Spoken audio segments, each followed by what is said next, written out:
গত 2 দিন ধরে সম্পূর্ণ একটি গুজবের ঘটনাকে কেন্দ্র করে চট্টগ্রামের ইপিজেড এলাকায় একটি কতিপয় গোষ্ঠী গার্মেন্টসের শ্রমিকদের উত্ত্যক্ত করে গার্মেন্টস প্রতিষ্ঠানে ব্যাপক সহিংসতা সৃষ্টি করার মতো একটি ঘটনা ঘটেছিল। সুপ্রিয় দর্শক, আপনারা এখানে দেখতে পাচ্ছেন আজকে আমরা যেখানে এসে উপস্থিত হয়েছি, এই 3টি অবশ শিশুকে অপহরণের মতো ঘটনা, মিথ্যা একটি গুজব, একটি সম্পূর্ণ একটি মিথ্যা গুজবকে কেন্দ্র করে এই 3টি শিশুকে অপহরণ করা হয়েছে।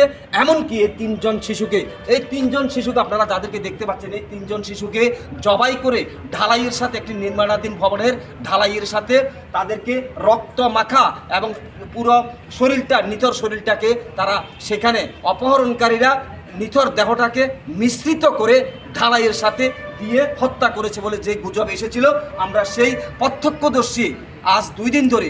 আপনারা জানেন চট্টগ্রামের ইপিজেড এলাকায় একটি যে মহল রয়েছে, যারা বিগত সরকার আমলেও নৃশংসভাবে বিভিন্ন ধরনের ঘটনা ঘটিয়েছে, আর সেই তারা আবার একটি ঘটনা, এই 3জন অবশ শিশুকে সম্পূর্ণ মিথ্যা একটি গুজব দিয়ে তাদেরকে অপহরণ করা হয়েছে বলে গার্মেন্টস শিল্পগুলোকে প্রতিহিংসা স্বরূপ এবং পূর্ব পরিকল্পিতভাবে ধ্বংসের পায় তারা লিপ্ত হয়েছিল। আর সেই যাদেরকে অপহরণ করা হয়েছে, যাদেরকে খুন করা হয়েছে, যাদেরকে জবাই করে খুন করা হয়েছে, আসলে সম্পূর্ণ একটি গুজব।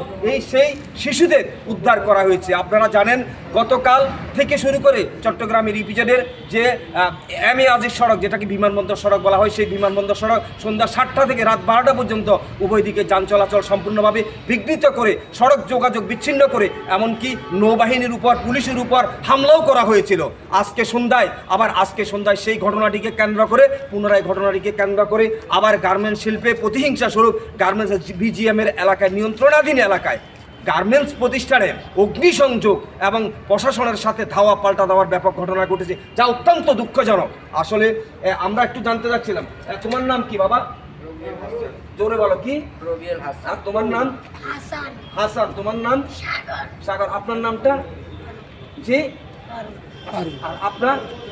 একটু মাস্কটা খোলেন। আচ্ছা, হ্যাঁ, এই যে তোমাদেরকে বাবা, এই যে তোমাদেরকে বলা হয়েছে অপহরণ করা হয়েছে, আসলে কি তোমাদেরকে অপহরণ করা হয়েছিল? তোমরা কি ইপিজেডের ভিতরে গিয়েছিলে কালকে?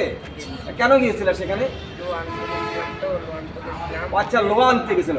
সুপ্রিয় দর্শক, আপনারা দেখতে পাচ্ছেন, এরা হচ্ছে যাদেরকে বলা হয় রাস্তার খুদে শিশু, যাদেরকে বলা হয় অনেকে ভাষায় বলা হয় টোকাই। সেই টোকাই যারা গার্মেন্টস শিল্পে, এদের যেহেতু কোনো কর্ম প্রতিষ্ঠান নেই, তারা কি করে, তারা প্রতিদিন হয়তোবা সেখানে শিল্প এলাকায় গিয়ে কিছু লোহা লঙ্কর, যেগুলো ব্যবসা অপরিকল্পিতভাবে পড়ে থাকে, সেগুলো তারা কুড়িয়ে এনে দোকান, যেখানে ভাঙ্গারের দোকান বলা হয়, স্ক্র্যাপের দোকান বলা হয়, সেখানে তারা কিলো হিসাবে বিক্রি করে। অথচ সেই অবশ শিশুদেরকে অপহরণ করা হয়েছে বলে সম্পূর্ণ একটি নাটকীয় কায়দায় গার্মেন্টস শিল্প প্রতিষ্ঠানকে উত্তপ্ত করার লক্ষ্যে, দেশে একটি অরাজকতা সৃষ্টি করার লক্ষ্যে এই ধরনের পায়তারা করা হচ্ছে। আমরা দেশের প্রশাসনের সার্বিক সহযোগিতা কামনা করছি। যেহেতু মিথ্যা একটি ঘটনা, যারা এই ঘটনার সাথে জড়িত রয়েছে তাদের দৃষ্টান্তমূলক আমরা শাস্তি কামনা করছি। সুপ্রিয় দর্শক, আজকের এই বিশেষ বিদায় অনুষ্ঠান থেকে আমি বিদায় নিচ্ছি। জীবন কৃষ্ণ দেবনাথ, CEPZ চট্টগ্রাম।